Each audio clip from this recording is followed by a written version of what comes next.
Hello दोस्तों, नमस्कार। मेरे यूट्यूब चैनल में आपका एक बार फिर से स्वागत है। दोस्तों, हम आशा करते हैं कि आप ठीक होंगे। दोस्तों, आज हम बात करेंगे 18वीं सदी के पूर्वार्ध के भारत के विषय में।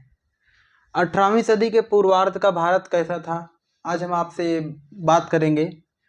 दोस्तों, आप जानते ही हैं कि जहाँ मुगल काल था अर्थात मुगल साम्राज्य था, वहाँ बहुत से राज्यों की उत्पत्ति हुई, बहुत से छोटे छोटे राज्यों की उत्पत्ति हुई और जिसमें उत्तराधिकारी राज्य और विद्रोही राज्य में जैसे जो मुगल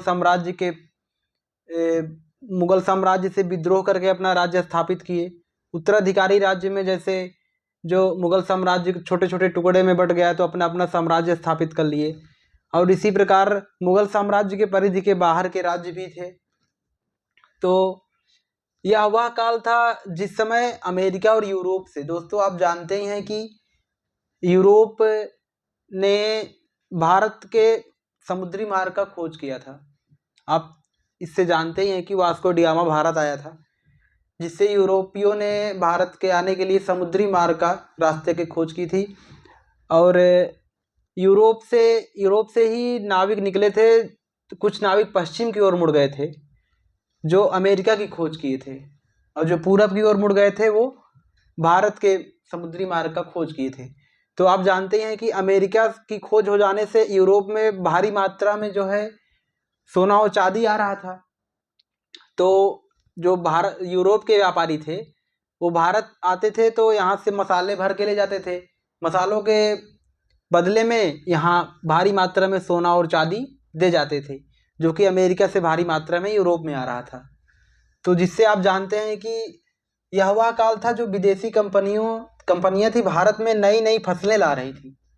क्योंकि आप जानते ही हैं दोस्तों कि इस समय भारत में विदेशी कंपनियां नई नई फसलें ला रही थी, जिसमें 17वीं सदी में भारत में नई फसल तंबाकू। क्योंकि दोस्तों आप जानते हैं कि 17वीं सदी में भारत में नई फसल एक तंबाकू आई, जिसे पुर्तगीजों ने लाया था। और 1603 ईस्वी में तंबाकू की खेती शुरू हो गई। दोस्तों, मक्का, तंबाकू, आलू, अनानास, पपीता, काजू आदि सब विदेशी कंपनियों ने भारत में लाया और यहाँ पे खेती शुरू हो गई। इस प्रकार नकदी फसलों की खेती में बढ़ोतरी हुई। चूँकि दोस्तों सोना और चांदी आ रहा था, जिससे हमारे देश की अर्थव्यवस्था भी अच्छी हो रही थी, मतलब अर्थव्यवस्था की भी उन्नति हो रही थी। तो दोस्तों यह पहले ब्रिटिश इतिहासकार के अनुसार कह सकते हैं कि मुगल साम्राज्य के लिए संकट हो सकता है।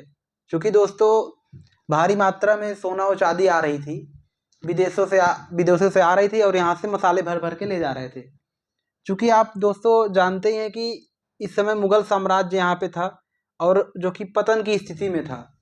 तो इतिहासकार ये कहते हैं कि ये मुगल साम्राज्य के लिए संकट हो सकता है, लेकिन भारत के लिए तो ये अवनति नहीं है।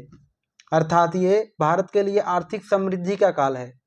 अर्थात जिस समय दोस्तों भारी मात्रा में हमारे देश में सोना और चांदी आ रहा था, तो उस समय हम ये कह ही सकते हैं कि हमारे देश में आर्थिक व्यवस्था अच्छी हो रही थी, अर्थव्यवस्था में उन्नति हो रही थी। तो जो कि हमारे देश के लिए आर्थिक समृद्धि का काल था।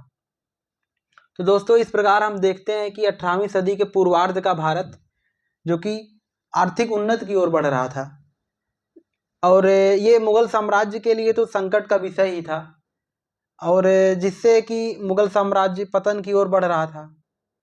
तो दोस्तों इस प्रकार आर्थिक अवनति का काल 18वीं सदी के पूर्वार्ध को कहते हैं हम। दोस्तों इस प्रकार के वीडियो को देखने के लिए हमारे चैनल को हम आशा करते हैं कि आप सब्सक्राइब कर दिए होंगे। दोस्तों बेल आइकन दबाना ना भूलिएगा। धन्यवाद दोस्तों, आपका दिन शुभ हो।